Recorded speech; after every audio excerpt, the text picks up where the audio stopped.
काही दिवसांनी आपण नवीन वर्ष साजरे करणार आहोत. केक, फटाके, सोशल मीडिया पोस्ट, शुभेच्छा संदेश इत्यादी इत्यादी इत्यादी आपण एकमेकांना देणार आहोत. पण 1 जानेवारी या तारखेला इतिहासाने फार मोठी जबाबदारी आपल्याला दिलेली आहे, हे आपण विसरत चाललो आहोत.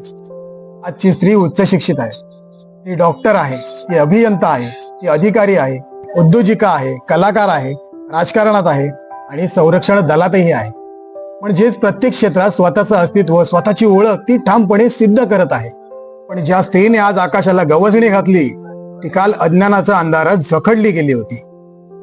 तिच्या प्रश्न विचारण्यावर बंदी होती, तिच्या शिक्षणावर बंदी होती, तिच्या स्वप्नांवर बंदी होती.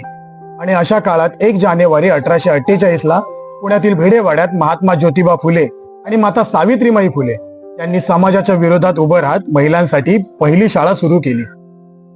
ही केवळ शाळा नव्हती, तर स्त्री शिक्षणाच्या क्रांतीची मशाल होती.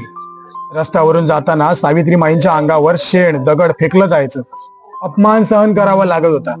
पण त्यांनी हातातली वही कधीच खाली ठेवली नाही, कारण त्यांना माहिती होतं शिक्षण हेच मुक्तीचं खऱ्या अर्थाने शस्त्र आहे. जर त्या दिवशी ही शाळा सुरू झाली नसती तर आजही स्त्रीचं विश्व चूल मूल आणि 4 भिंतीत बंदिस्त राहिलं असतं.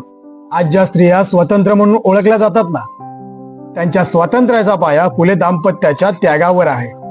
म्हणून खरं तर 1 जानेवारी हा फक्त कॅलेंडर बदलण्याचा दिवस नाहीये, तर तो स्त्री स्वाभिमानाचा, स्त्री शिक्षणाचा आणि सामाजिक क्रांतीचा दिवस आहे.